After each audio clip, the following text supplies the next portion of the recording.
불기소, 정치검찰 단죄는 검찰개혁으로, 검찰이 윤석열 명예훼손 혐의로 경향신문 기자들을 수사한 지 1년 8개월 만에 불기소 처분을 내렸습니다. 시작부터 터무니없던 사건이었습니다.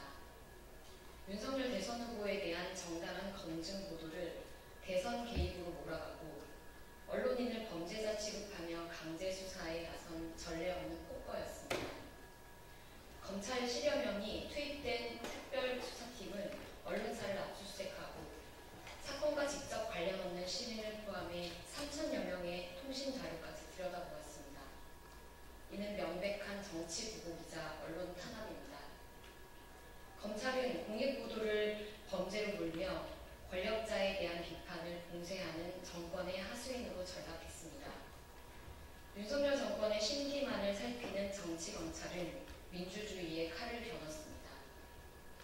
명예훼손은 검찰의 직접 수사 대상이 아님에도 내부 예규를 핑계로 수사권을 자의적으로 확대하고 사건과 무관한 배임 수재 혐의까지 끼워 넣어 압수수색 영장을 받아내는 꼼수까지 동원했습니다. 윤석열 내란 사태에도 드러났던 법비들의 추악한 농단은 곳곳에서 일어나고 있었습니다. 이번 사건은 왜 검찰개혁이 시급한지를 다시 한 번 더 분명히 보여줍니다. 권력에 충성하는 검찰을 그대로 두면 언론은 물론 시민의 자유까지 위협받게 됩니다. 고위공직자 범죄수사처는 수사 책임자들을 철저히 조사해야 하며 국회는 검찰 권한의 축소와 분산을 위한 입법에 즉각 나서야 합니다. 언론의 자유와 민주주의를 지키기 위해 검찰개혁은 더는 미룰 수 없습니다. 정치검찰을 단죄하고 헌법 위에 군림하는 검찰 권력을 반드시 바로잡아야 합니다. 두 번째 브리핑 드리겠습니다. 장애인 참정권 외면하는 국가는 민주주의를 포기하는 것입니다.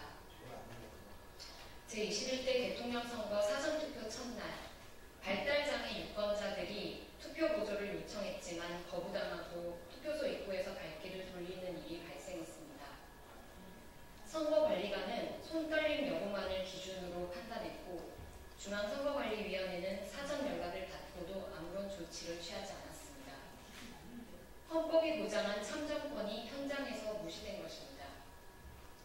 현행 공직선거법은 시나 신체장애에만 투표 보조를 허용하고 있어 인지적 어려움이 있는 발달장애인은 구조적으로 배제되고 있습니다.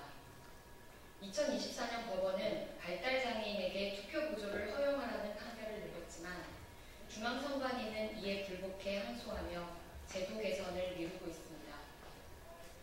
전국 다수의 투표소에는 여전히 승강기, 점자블럭, 경사로, 장애인 화장실 등 기본적인 편의시설이 부족해 이동약자들이 투표소 접근에 큰 어려움을 겪고 있습니다. 장애인 거주시설의 중증장애인은 거소투표에 의존할 수밖에 없지만 이 역시 투명성과 자기결정권 보장에 심각한 문제가 제기되고 있습니다. 오늘 장애인도 시민으로서 이동하는 민주주의를 실천하고자 사전투표에 나선 장애인 차별철폐연대 소속 장애인들은 경찰에 의해 투표소 진입조차 막혔습니다. 중앙선관위가 피켓만 들고 들어가지 않으면 문제가 없다고 밝혔음에도 경찰은 도로에서부터 물리적으로 이들을 막아놨습니다. 이는 명백한 권리 침해입니다. 오늘 6월 3일 대선 본투표일은 농아인의 날이기도 합니다만 여전히 수어 통역과 시각자료 제공 등 정보 접근성은 턱없이 부족합니다. 이렇게 다양한 장애 유권자들이 이렇게 투표 과정에서 소외되고 있습니다. 장애인은 함께 세상을 결정할 시민입니다. 민주주의는 차별 없이 모두가 참여할 때 비로소 완성됩니다. 장애 유권자의 투표소 접근성 강화, 정보 제공 확대, 발달 장애인을 위한 보조인 제도 도입은 더 이상 미뤄져서는 안 됩니다.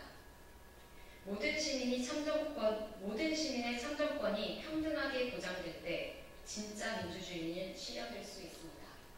이상 브리핑 마치겠습니다. 고맙습니다.